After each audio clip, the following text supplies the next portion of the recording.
Hello అండి, అందరికీ welcome to Padma Prasad blogs. ఈరోజు నేను మంచి కలర్ఫుల్ చాట్తో మేము ముందుకు వచ్చేసానండి. చూడండి, చూస్తుంటే మీకు కూడా నోట్లో నీళ్ళు ఊరుతున్నాయా?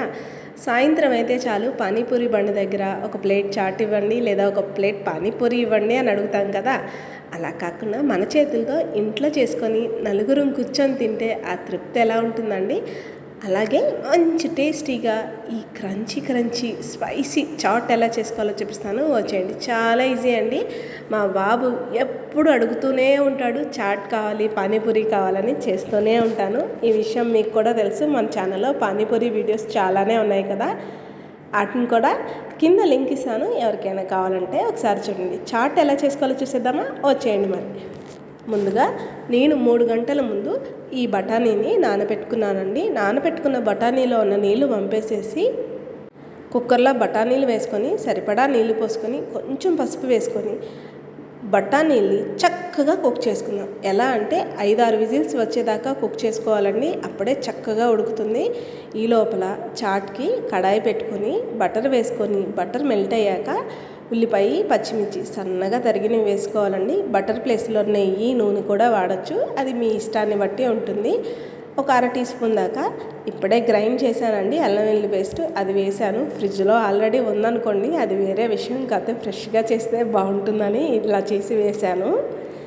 అల్లం వెల్లుల్లి పేస్ట్ కూడా కాస్త నూనెలో మంచిగా వేగేదాకా మగ్గబెట్టుకున్నాం. చూడండి, కొంచెం వేగింది కదా. ఇప్పుడు ఒక చిన్న టమాటాని సన్నగా తరిగిన వేసుకున్నాను. మీరు ఇక్కడ ఉల్లిపాయ, టమాటాని పేస్ట్ చేసి కూడా వేసుకోవచ్చు. ఎందుకులే మగ్గ పెడతాం కదా అని నేనైతే కనుక సన్నగా తరిగి వేసుకున్నాను. చూడండి, కుక్కర్ విజిల్ వచ్చేసింది. మనం నీళ్ళతో సహా కొన్ని బఠానీల్ని ఇలా డైరెక్ట్గా కడాయిలో వేసేసుకొని మిగతా కొన్ని బఠానీల్ని నేను మిక్సీ చేశానండి. ఇలా చేయడం వల్ల చిక్కదనం వస్తుంది. చాట్ బండి వాళ్ళు ఇలాగే చేస్తారండి. చాలామంది తెలియక డైరెక్ట్గా బఠానీలు ఉడకబెట్టి అదే అలా తీసుకెళ్ళి కడాయిలో వేసేసి కలిపేస్తారు. మనం ఎంతసేపు కలిపినా బఠానీలు కాస్త గుజ్జు అవ్వవు కదా. ఇలా కొన్ని బఠానీలు వేసి మిగతా వీటిని ఇలా గ్రైండ్ చేసి వేస్తే చాలా బాగుంటుంది, చిక్కదనం వస్తుందండి ముఖ్యంగా. అలాగే అవన్నీ వేసేసుకున్నాక 2 పెద్ద బంగాళదుంపల్ని ఉడకపెట్టుకొని తోలు తీసేసానండి పైన. దానిని కూడా కడాయిలో ఇలా వేసేసి మ్యాష్ చేసేసుకున్నాను. మీరు తురుము కూడా వేసుకోవచ్చు బంగాళదుంపల్ని. నేను ఇలా ఎందుకు వేసానంటే పిల్లలు తినేటప్పుడు కాస్త బంగాళదుంప ముక్కలు కూడా తగులుతూ ఉంటే బాగుంటుంది కదా పంట కింద అని. మిక్సీ జార్లో కసిని నీళ్లు పోసుకొని మీ చిక్కదనాన్ని బట్టి నీళ్ళని అడ్జస్ట్ చేసుకొని నేను మిక్సీ జార్లో కొన్ని నీళ్లు పోసి వాటిని మిక్సీని కూడా కొంచెం కడిగి అలా పోసేసానండి వాటర్ని. ఇప్పుడు వీటిలో కాస్త ఉడకబడుతుంది. 1/4 టీ స్పూన్ దాకా పసుపు, రుచికి సరిపడా ఉప్పు. నేను బఠానీల్లో ఉప్పు వేయలేదండి, మీరు బఠానీల్లో ఉప్పు వేస్తే కనుక చూసి వేసుకోండి. అలాగే కారానికి తగ్గట్టు పచ్చికారం వేస్తున్నానండి. కొంచెం ఘాటుగాను కలర్ఫుల్గా ఉంటుందని మీరు కూర కారం అయినా వాడచ్చు. 1 టీ స్పూన్ దాకా ధనియాల పొడి, 1 టీ స్పూన్ జీలకర్ర పొడి వేసుకున్నాను. ఇప్పుడు దీంట్లోనే 1/4 టీ స్పూన్ దాకా ఇంట్లో హోమ్మేడ్ చేసుకున్న గరం మసాలా వేస్తున్నానండి. ఇది వచ్చేసరికి 2 స్పూన్లు దాకా చాట్ మసాలా వేస్తున్నాను. చాట్ మసాలా కూడా నేను ఇంట్లోనే తయారు చేసుకున్నానండి. ఈసారి ఎప్పుడైనా వీడియోని పోస్ట్ చేస్తాను. మనకి ఇన్స్టెంట్గా కూడా బయట మార్కెట్స్లో దొరుకుతూ ఉంటుంది కదండి, చాట్ మసాలా అంటే ఇస్తారు, అలా తెచ్చి కూడా చేసుకోవచ్చు. అంతకుముందు నేను అలాగే చేసేదానండి. ఈ మధ్య అంటే కాస్త అన్ని పౌడర్స్ చేసుకొని ఇంట్లో పెట్టుకుంటున్నాను, పిల్లలు ఎప్పుడు పడితే అప్పుడు అడుగుతున్నారని. స్పైసెస్ అన్నీ వేసాక చిక్కదనాన్ని ఒకసారి అడ్జస్ట్ చేసుకుంటూ ఇలా మొత్తాన్ని అడుగు నిండి కలుపుకోవాలి. లేదంటే మనం పేస్ట్ చేసి వేయడం వల్ల కాస్త అడుగంటే అవకాశం ఉంటుంది. చూడండి, కాస్త ఉడకబట్టింది కదా. మొత్తాన్ని ఇలా ఒక్కసారి కలుపుకొని మీకు ఇంకా చిక్కగా కావాలి అంటే కనుక నాలాగా పప్పు గుత్తో మ్యాషరో మీ వీలుని బట్టి ఇలా కొంచెం మెదపండి, అప్పుడు ఇంకాస్త చిక్కదనం వస్తుంది.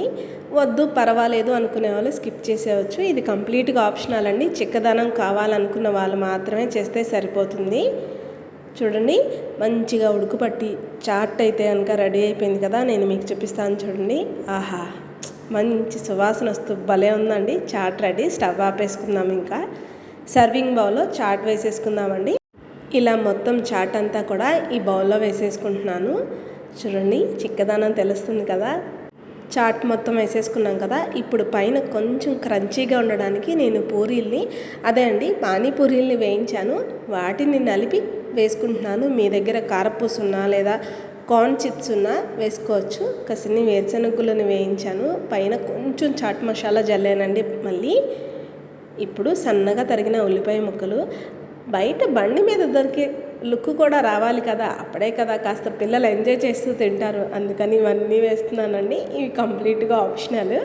వేసుకుంటే బాగుంటుంది, వద్దనుకుని వేడివేడిగా చాట్ తిన్నా చాలా బాగుంటుందండి. పైన టమాటా ముక్కలు లైట్గా జల్లి కొంచెం నిమ్మరసం పిండి కొంచెం కొత్తిమీరని అలా పైనుండి గార్నిష్ చేసుకుంటే రెడీ అండి. సూపర్ టేస్టీగా ఉండే చాట్ రెడీ.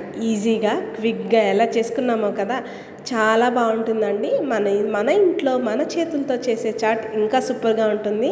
చూడండి, మీకు ఆ చిక్కదనాన్ని కూడా చూపిస్తాను. బండి మీద తిన్న ఫీల్కి ఏమాత్రం తక్కువ ఉండదండి, చాలా బాగుంటుంది.